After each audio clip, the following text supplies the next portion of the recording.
নমস্কাৰ, আপুনি চাইছে লাৰ্ণিত একে যিসকল কেণ্ডিডেটছে DEE অৰ্থাৎ 5,550খন পদত এপ্লাই কৰিছিলে সেইসকল ছাত্ৰ-ছাত্ৰীৰ ভিতৰত PWD কেণ্ডিডেট সকলৰ কাৰণে এটা নোটিছ আহিছে আৰু নোটিছখন দিছিল ডেট 28/11/2024।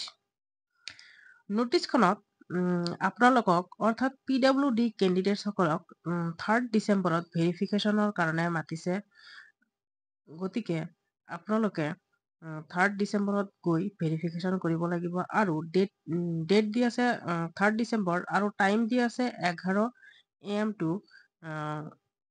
4 PM আৰু ভেনু দিয়া আছে conference hall directorate of elementary education Assam Kahilipara Guwahati 19 আৰু ভেৰিফিকেশ্যন কৰিবলৈ যাওঁতে আপোনালোকে কিছুমান ইম্পৰ্টেণ্ট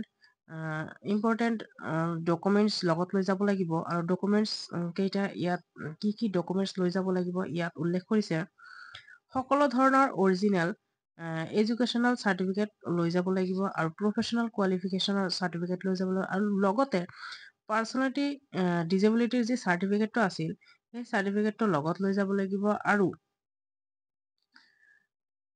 এপ্লাই কৰিবৰ সময়ত যে একনলেজমেণ্টখন ওলাইছিল সেই একনলেজমেণ্টখন লৈ যাব লাগিব আৰু তলত আৰু এটা চাওক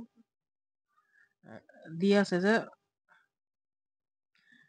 two self-attested sets of all the documents is also to be brought for submission during the verification without fail আৰু যিবোৰ চাৰ্টিফিকেট আপোনালোকে লৈ যাব এই সকলো চাৰ্টিফিকেটৰ দুটাকে জেৰক্স কপি ওলাব লাগিব আৰু দুটা সেট বনাব লাগিব যিটো নেকি সেই অফিচত ৰাখি দিব।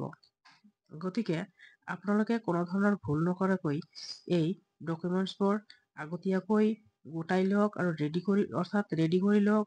আপোনালোকে যোৱাৰ সময়ত কোনো ধৰণৰ চাৰ্টিফিকেট যাতে থৈ নাযায়, নহ'লে হয়তো পিছত অসুবিধা হ'ব পাৰে আৰু পাৰিলে আপোনালোকে যিসকল ছাত্ৰ-ছাত্ৰীয়ে গুৱাহাটীৰ পৰা দূৰত ঘৰ সেইসকল ছাত্ৰ-ছাত্ৰীয়ে যাতে আগতীয়াকৈ অৰ্থাৎ 2 ডিচেম্বৰতে গৈ গুৱাহাটীত থাকে, নহ'লে হয়তো 3 ডিচেম্বৰত গ'লে হয়তো অসুবিধা হ'ব পাৰে। গতিকে আপোনালোকে 2 ডিচেম্বৰতে গুৱাহাটীত গৈ থাকিব আৰু এই ভেৰিফিকেশ্যন লিষ্টটো এই চাইটত এই DEE আছাম gov.in-ত গ'লে এই ভেৰিফিকেশ্যন PWD ভেৰিফিকেশ্যনৰ যি লিষ্টটো আছিল 350টাৰ নিচিনা আছিল সেই লিষ্টটো ওলাই যাব। পাৰিলে আপোনালোকে নিজৰ নামটো চেক কৰি ল'ব পাৰে। ধন্যবাদ।